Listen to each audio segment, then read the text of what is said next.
हरे कृष्णा।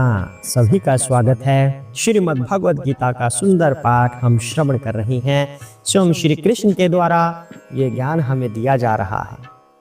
कल हमने इस 18वें अध्याय में किया था, श्री कृष्ण ने हमें बताया कि हे अर्जुन, मैंने तुम्हें अपना गूढ़ ज्ञान बताया है। अब उस ज्ञान को सुनने के बाद उस पर मनन करो और फिर जैसी तुम्हारी इच्छा हो वैसा कर्म करो। मतलब भगवान ने अर्जुन को कोई आदेश ऐसा नहीं दिया कि जो मैं कह रहा हूं तुम्हें वही करना पड़ेगा, क्योंकि मैंने तुम पर इतनी मेहनत की है, मैंने तुम्हें इतनी ट्रेनिंग दी है, अब मेरे अनुसार कार्य करो। ऐसा भगवान ने नहीं कहा। भगवान ने कहा जो भी ज्ञान मैंने तुम्हें दिया है अब उसका मनन करके फिर तुम्हारी जैसी इच्छा है वैसा कार्य करो। उसके बाद भगवान कहते हैं क्योंकि तुम मेरे मित्र हो इसलिए अब मैं तुम्हें एक परम गूढ़ ज्ञान देने वाला हूं, अब तुम उसको सुनो। अब वो परम गूढ़ ज्ञान आज हम करेंगे और वो एक ऐसा ज्ञान है जिसने श्रीमद् भगवद गीता पहली बार सुनी हो वो ये आज वाला ज्ञान सुनकर हिल जाएगा कि पूरी भगवद गीता में तो हम क्या सुन रहे थे और लास्ट में भगवान ने गुगली फेंक दी कि अब हम क्या करें। इस तरह का ज्ञान भगवान अंत में हमें देने वाले हैं। और जिन्होंने भी भगवद गीता का ज्ञान श्रील प्रभुपाद जी की पुस्तक से लिया है उनके लिए तो इतना बड़ा बम नहीं होगा, पर जो दूसरी बुक्स मार्केट में आती हैं उनसे अगर ये ज्ञान लिया होगा तो उनके लिए एक बड़ा धमाका होगा। क्योंकि जो भगवान अभी बोलने वाले हैं, श्रील प्रभुपाद जी ने पूरे ज्ञान के दौरान पूरी भगवद गीता के सभी अध्यायों में इसका हल्का हल्का वर्णन पहले से कर दिया है। इसीलिए कुछ नास्तिक लोग ऐसा प्रश्न कर देते हैं कि भगवद गीता में तो लिखा है बुद्धि, कहीं पर लिखा है कर्म और आप उसे कह देते हो भक्ति। श्री प्रभुपाद जी की पुस्तक तो त्रुटियों से भरी हुई है, गलत ज्ञान दे रहे हैं। अब उन लोगों के लिए ये बम फूटने वाला है। जो लोग भगवान में विश्वास नहीं रखते, कृष्ण में विश्वास नहीं रखते, वो लोग ऐसी ऐसी कुछ बातें करते हैं। जिनका व्यापार पहले कुछ चल रहा था लेकिन प्रभुपाद जी के ज्ञान आने के बाद उनका व्यापार पर फर्क पड़ रहा है, उनको फर्क पड़ता है, वो ऐसे प्रश्न करते हैं। तो आज जानते हैं हम भगवान से कि आज का ज्ञान क्या है। हरे कृष्णा। तो पहले भगवान की आराधना कर लेते हैं, गुरु महाराज की आराधना करते हैं, उसके बाद आज का ज्ञान हम भगवान से सीखेंगे।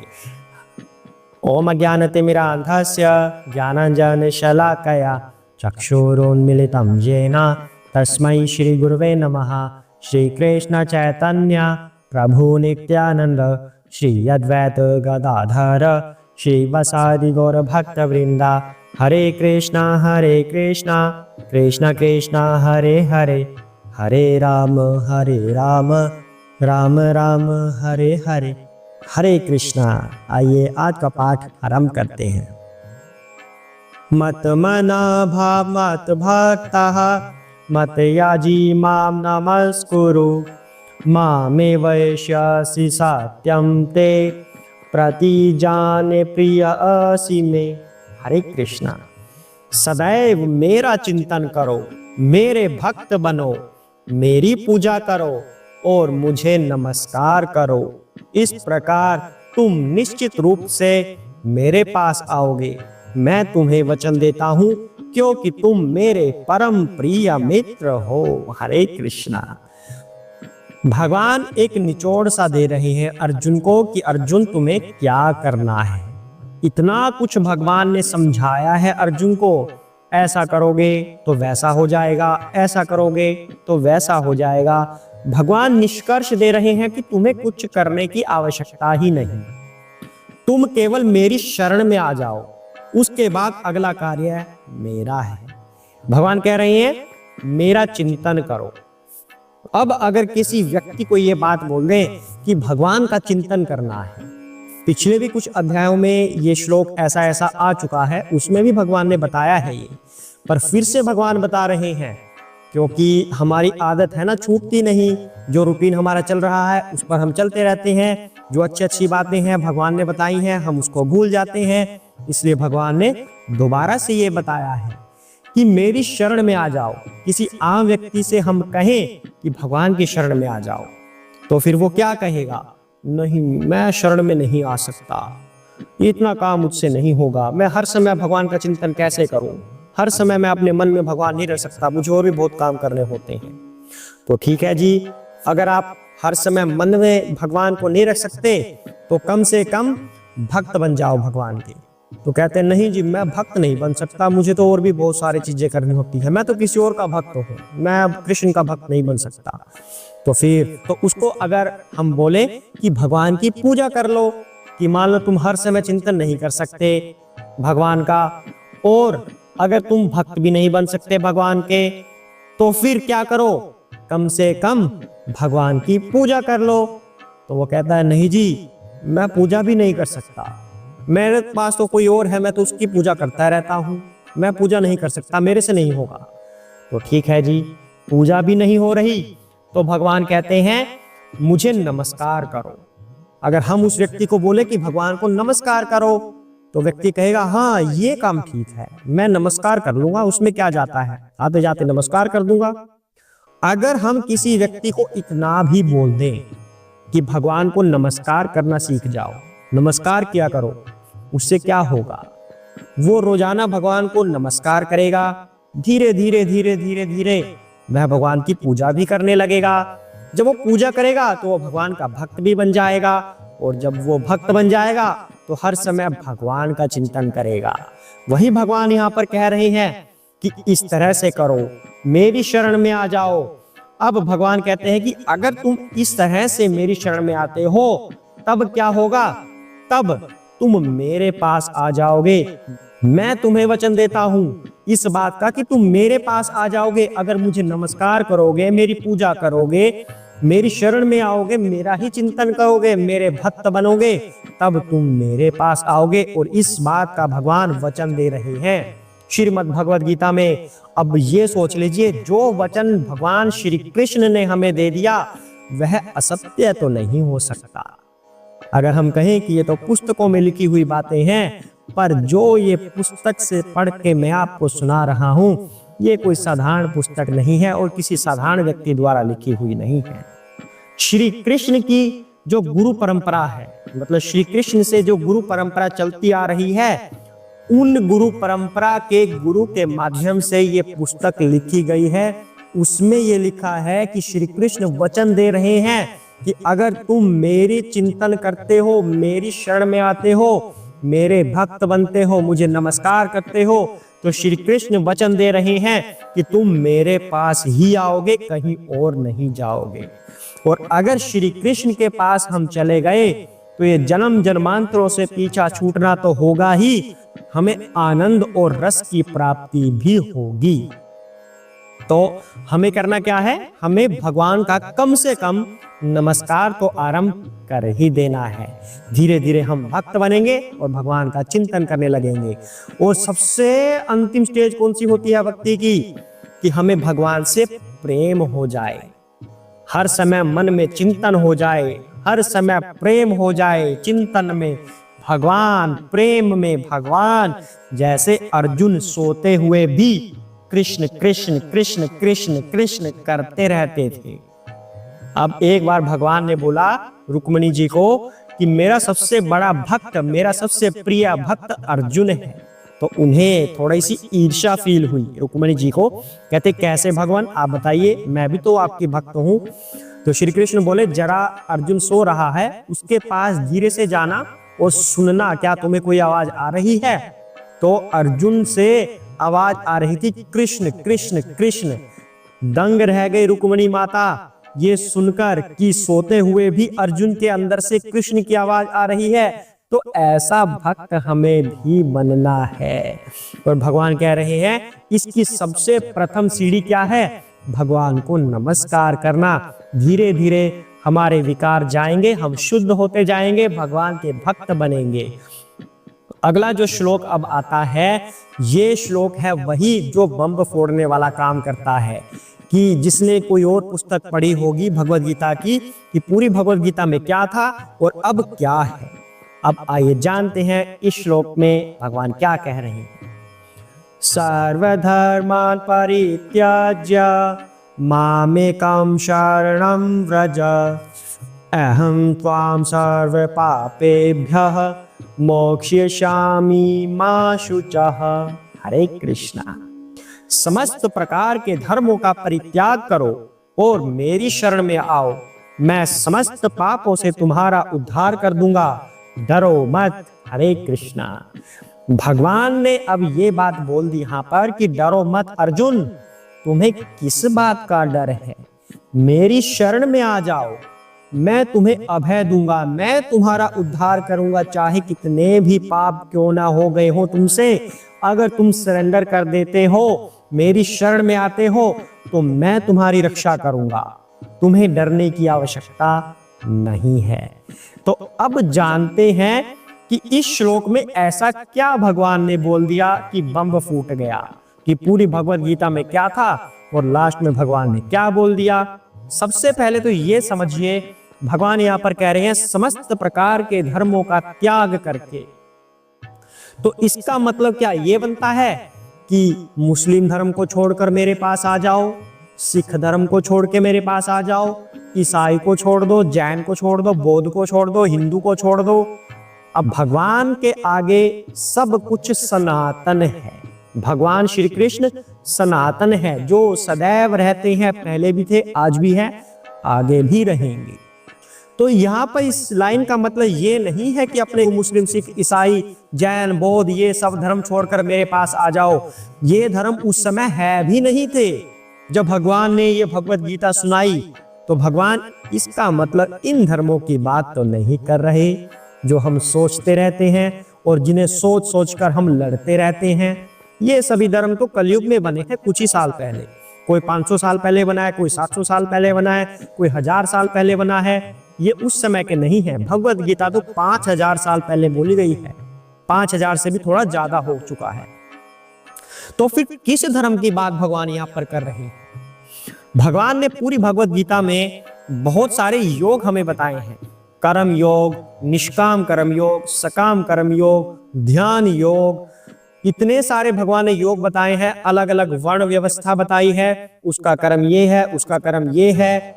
हठ योग बताया भगवान ने, इतने तरह के योग बताए हैं, इतनी शिक्षाएं दी हैं भगवान ने कि हमें ऐसा करना चाहिए, वैसा करना चाहिए, इस परिस्थिति में ऐसा करो, उस परिस्थिति में ऐसा करो।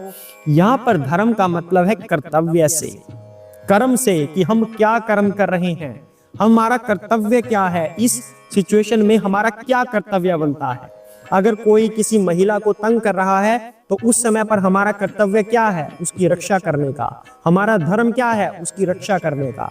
तो भगवान उस धर्म की यहाँ पर बात कर रहे हैं। ज्ञान योग, कर्म योग, हठ योग, ध्यान योग, सभी प्रकार के योगों को छोड़कर, सभी प्रकार के धर्मों को छोड़कर, इन सभी कर्तव्यों को छोड़कर केवल और केवल मेरी शरण में आ जाओ अर्जुन, मैं तुम्हारा उद्धार करूंगा, तुम डरो मत, तुम्हें भयभीत होने की आवश्यकता नहीं है। और पिछले श्लोक में भगवान ने वचन भी दे दिया है।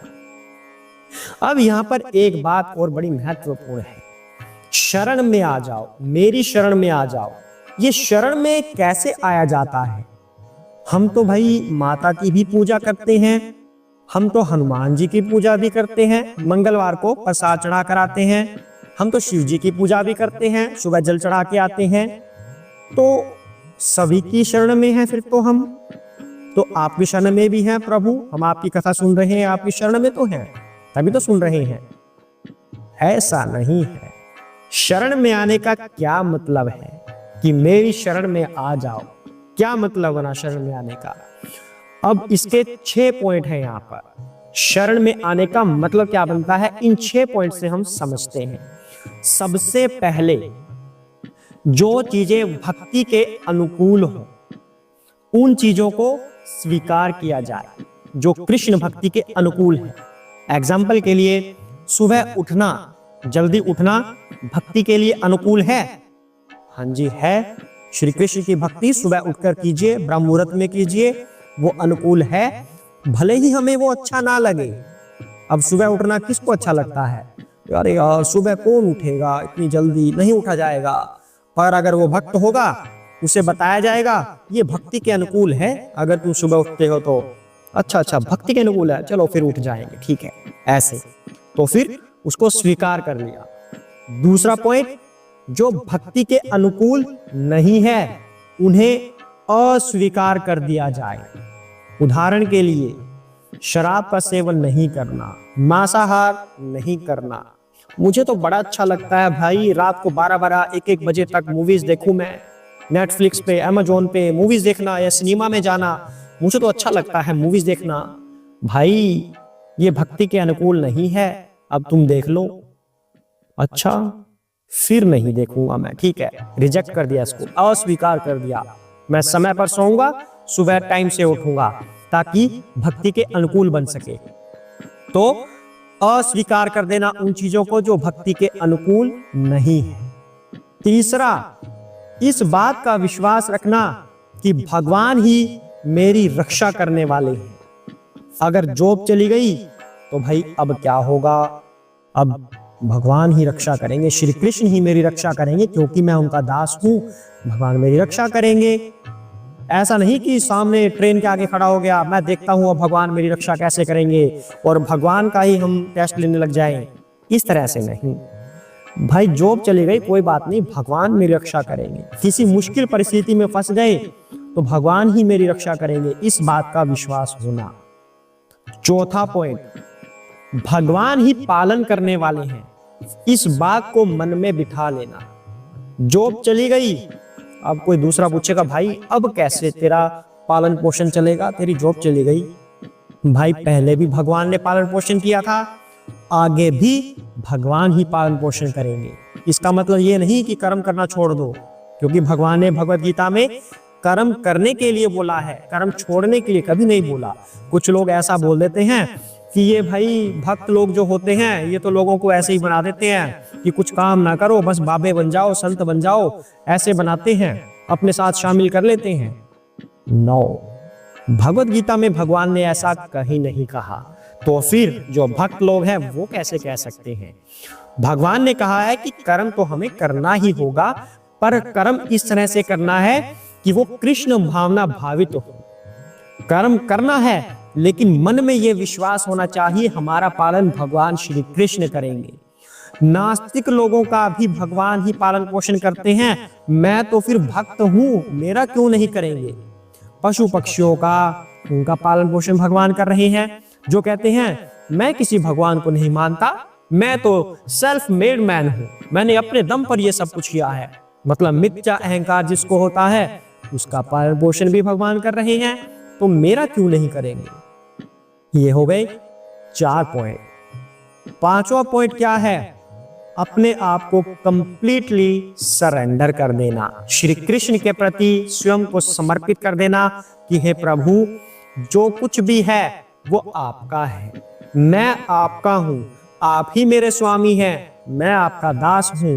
कंप्लीटली भगवान के प्रति समर्पित हो जाना, जो चीज भगवान के लिए, भगवान की भक्ति के लिए अनुकूल है उन्हें स्वीकार करना, बाकी सबको अस्वीकार करना, सब कुछ कृष्ण भावना भावित होकर कार्य करना, कंप्लीटली सरेंडर। 6वां पॉइंट क्या है? विनम्रता। संपूर्ण विनम्र भाव से कृष्ण की भक्ति को स्वीकार करना, आचार्यों के प्रति श्रद्धा भाव रखना, उनके प्रति विनम्रता रखना कि हे प्रभु, हे महाराज, मैं आपसे कुछ सीखने आया हूं, मैं तो बिल्कुल अज्ञानी बालक हूं, आप मुझे शिक्षा दीजिए, आप मुझे ज्ञान दीजिए। ना कि ये गुरु महाराज के पास जाकर हे गुरु महाराज वैसे तो मुझे पता है कि ये क्या होता है, पर फिर भी सुन लेता हूं आपके मुख से, आप बता दीजिए क्या है। तो ये कोई ज्ञान सीखने का सिस्टम नहीं है, ये भाव ज्ञान सीखने वाला नहीं है। अब जब गुरुजी को तुमने बोल दिया कि वैसे तो मुझे पता है, तो फिर गुरुजी तुम्हें सिखाएंगे क्या? तुम्हें तो पता ही है। अत्यंत विनम्र भाव से। और अब विनम्र भाव होने का मतलब ये नहीं है कि ये सोचने लग जाएं, डिप्रेशन में आ जाएं, भाई मैं तो पतित हूं, मैं तो ये हूं, मैं तो वो हूं, मैं तो बेकार हूं, मैं तो कुछ कर ही नहीं सकता जीवन में। ये नहीं, डिप्रेशन में और विनम्र होने में फर्क होता है। डिप्रेशन में नहीं, विनम्रता इस भाव से कि मैं श्री कृष्ण का दास हूं, हे प्रभु मैं आपका दास हूँ, मैं कृतज्ञ हूँ आपके प्रति कि आप मेरे स्वामी हैं, आपने मुझे स्वीकार किया है, आपकी वजह से ही सब कुछ हो रहा है। मैं तो बड़ा तुच्छ प्राणी हूँ पर आपका दास हूँ, इसलिए आप मुझे स्वीकार कीजिए। इस तरह का भाव होना। तो जो ये 6 पॉइंट हैं, अगर कोई व्यक्ति इन 6 पॉइंटों पर खरा उतरता है तब वह श्री कृष्ण की शरण में है। तो भगवान कह रहे हैं यहाँ पर कि मेरी शरण में आ जाओ, मतलब जो इन 6 पॉइंट्स को इस फिल्टर में से होकर गुजरता है, इसका मतलब वो भगवान की शरण में है। कोई व्यक्ति कहता है मैं तो भोलेनाथ का भक्त हूँ, मैं तो श्री कृष्ण का भक्त हूँ, मैं तो राम जी का भक्त हूँ। जिसके भी आप भक्त हैं, क्या आप उनकी शरण में हैं? क्या इन 6 पॉइंट से आप गुजरे हैं? क्या आप इन 6 पॉइंट्स को संतुष्ट कर रहे हैं? मतलब ये खूबियां आपके अंदर हैं 6 की 6? अगर हैं तो आप अपने भगवान की शरण में हैं। तो भगवान कहते हैं मेरी शरण में आ जाओ, मतलब हमारे अंदर ये 6 के 6 गुण होने चाहिए। अगर हम भगवान की शरण में आ गए और सभी धर्मों को छोड़कर, मतलब सभी कर्तव्यों को छोड़कर केवल हम अपने आप को श्री कृष्ण का दास माने, तब सब कुछ अपने आप हो जाता है। भगवान हमारा उद्धार करते हैं। हाँ, हमें अपनी ड्यूटीज निभानी है, उनके लिए भगवान मना नहीं करते। कोई निठल्ले होकर बैठ जाओ कि जी मैं तो बस भगवान की शरण में हूँ, सब कुछ अपने आप हो जाएगा, अपने मुंह में अपने आप गल जाएगा सब कुछ, बस ऐसे नहीं। जो ये 6 क्वालिटीज यहाँ पर बताई हैं, ये हमारे अंदर होने चाहिए। कर्म करना आवश्यक है, लेकिन भगवान को समर्पित हो जाना है, तब व्यक्ति का उद्धार निश्चित है। भगवान ने यहाँ पर वचन भी दे दिया है। एक महत्वपूर्ण बात है जो हमने पाठ की शुरुआत में आज की है कि जो नास्तिक लोग होते हैं वो कहते हैं कि इसमें लिखा है बुद्धि, आप कह रहे हैं भक्ति, इसमें लिखा है कर्म, आप कह रहे हैं भक्ति, हर चीज को आप भक्ति बनाकर जोड़ रहे हैं। नास्तिक लोगों की बात है। तो उसका उत्तर यहाँ पर यही है कि श्री कृष्ण ने गीता के अंत में ये बोला है कि मेरी शरण में आओ, मेरी भक्ति करो, मेरे भक्त बन जाओ। तो ये चीज सिखाने के लिए पूरी भगवत गीता के दौरान श्रील प्रभुपाद जी ने भक्ति शब्द का प्रयोग किया है। अगर अब बम फोड़ना था प्रभुपाद जी को, तो फिर भक्त कंफ्यूज हो जाते कि पूरी भगवत गीता में क्या है और अंत में क्या मिल गया, अब हम क्या करें। भगवान के निष्कर्ष को प्रभुपाद जी ने पूरी भगवत गीता के दौरान थोड़ा थोड़ा बताया है, ताकि भक्त अगर कोई भी अध्याय ओपन कर ले, कोई भी पेज अगर पढ़ ले, उसके मन में भगवत गीता का निष्कर्ष हमेशा बना रहे कि हमें भक्ति ही करनी चाहिए। आज के लिए इतना ही करते हैं। आशा करते हैं आपके इन सवालों का आपको जवाब मिल गया होगा। और अब हमें करना क्या है, हमें भगवान की शरण ग्रहण करनी है ताकि हमारा भी उद्धार हो जाए। हरे कृष्णा।